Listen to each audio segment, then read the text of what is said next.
স্কুলের সামনে বা মেলার আচারের দোকানের মতন একদম পারফেক্ট কুলের আচার বানানোর রেসিপি আজ আপনাদের সাথে শেয়ার করব। সঙ্গে থাকবে কিছু টিপস এন্ড ট্রিক্স। নমস্কার বন্ধুরা, আপনাদের সকলকে আরো একবার সম্পাস কিচেনে স্বাগত জানাই। রেসিপিটা ভালো লাগলে লাইক ও শেয়ার করার অনুরোধ রইল।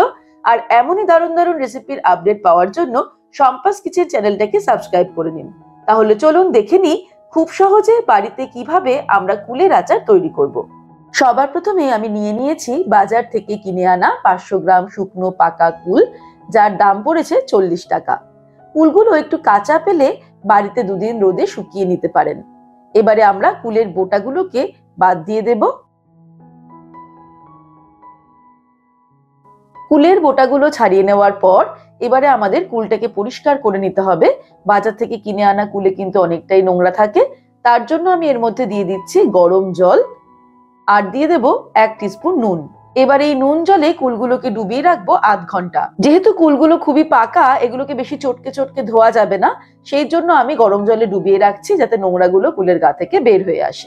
এবারে আচার কাকুদের মতন সেম স্বাদের কুলের আচার বানানোর জন্য একটা সিক্রেট মশলা তৈরি করব। তার জন্য একটা কড়াই গরম করে নিয়ে নেব গোটা 6 শুকনো লঙ্কা। ফ্লেমটাকে হাই করে দিয়ে শুকনো লঙ্কাগুলোকে 1 মিনিট আগে ফ্রাই করে নেব। 1 মিনিট হাই ফ্লেমে শুকনো লঙ্কাগুলোকে ফ্রাই করে নিয়েছি। এবারে ফ্লেমটাকে একদম লোতে করে বাকি মশলাগুলো অ্যাড করব। দিয়ে দিচ্ছি গোটা জিরে 1 টিস্পুন, মৌরি 1 টিস্পুন আর দিয়ে দেব গোটা ধনে 2 টিস্পুন।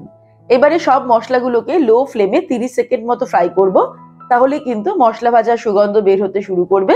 আর যখনই মশলা ভাজার সুগন্ধ বের হতে শুরু করবে তখনই আমরা ওভেনটাকে অফ করে দিয়ে এই মশলাটাকে নিয়ে নেব হামনদিস্তায়।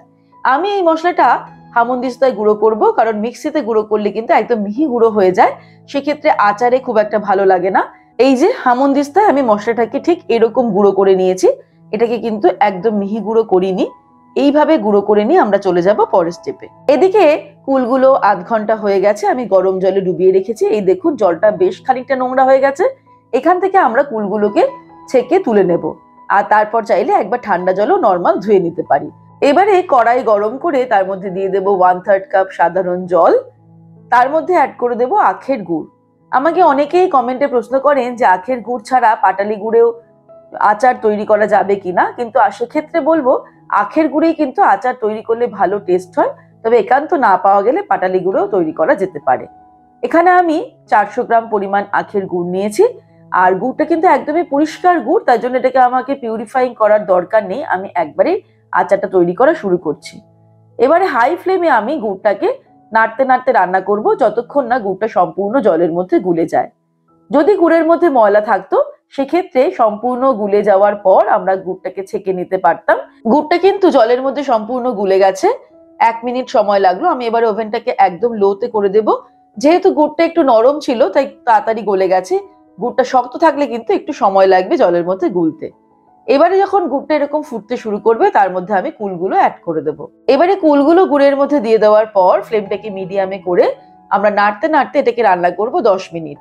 এই গুড়ের মধ্যে কিন্তু কুলগুলো সম্পূর্ণ সিদ্ধ হয়ে যাবে। মিডিয়াম ফ্লেমে যখন কুলটাকে এরকম গুড়ের মধ্যে নাড়তে নাড়তে রান্না করব তখন কিন্তু খেয়াল রাখতে হবে যে কিছুক্ষণ বাদে বাদে আমাদের নেড়ে দিতে হবে, না হলে কিন্তু গুড়টা ঘন হয়ে কড়াইয়ের নিচে লেগে যেতে পারে, তাহলে কিন্তু আচারের স্বাদটা খারাপ হয়ে যাবে। তাই অনবরত নাড়তে নাড়তে এই সময়টা রান্না করতে হবে। প্রায় 7-8 মিনিট আমি মিডিয়াম ফ্লেমে নাড়তে নাড়তে রান্না করলাম। এখন কিন্তু গুড়টা বেশ খানিকটা ঘন হয়ে গেছে আর কুলগুলো প্রায় সিদ্ধ হয়ে এসেছে। এই সময়ে যখন এরকম এক সুতোর মতো গুড়টা তারের মতো পড়তে থাকবে তখন আমি এর মধ্যে মশলাটা অ্যাড করে দেব। প্রথমে আমি 2 টেবিলস্পুন মশলা দিয়ে দিচ্ছি, তারপরে বাকি মশলাটা দিয়ে দেব। মশলা দিয়ে আবারও নাড়তে নাড়তে মিনিট 5 রান্না করব। আর এই সময়তে অ্যাড করে দেব 1/2 টিস্পুন পরিমাণে বিট নুন, তবে নুনটার পরিমাণও কিন্তু নিজেদের স্বাদ অনুসারে অ্যাড করতে হবে। সমস্ত রেসিপিতে আমি কি কি ইনগ্রেডিয়েন্টস ইউজ করেছি সেগুলির নাম, পরিমাণ, রেসিপি ডিটেলস সবটাই আমি ডেসক্রিপশনেও মেনশন করে দিয়েছি, যাতে যখনই আপনারা এই রেসিপিটা ট্রাই করবেন জাস্ট ভিডিওটা খুলে ডেসক্রিপশনে গেলেই সহজে বুঝে নিতে পারবেন।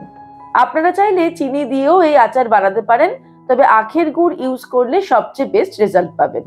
প্রায় 15 মিনিট হয়ে গেছে আমি গুড়ের মধ্যে কুলগুলোকে অ্যাড করে নাড়তে নাড়তে রান্না করছি। এখন কিন্তু আচারটা প্রায় রেডি হয়ে এসেছে। এই সময় আমি বাকি যে মশলাটুকু বেঁচে আছে সেটাও এর মধ্যে অ্যাড করে দেব আর দিয়ে দেব 1 টেবিলস্পুন ভিনিগার। এই ভিনিগারটা কিন্তু আচারটাকে বহুদিন পর্যন্ত ভালো রাখতে সাহায্য করবে।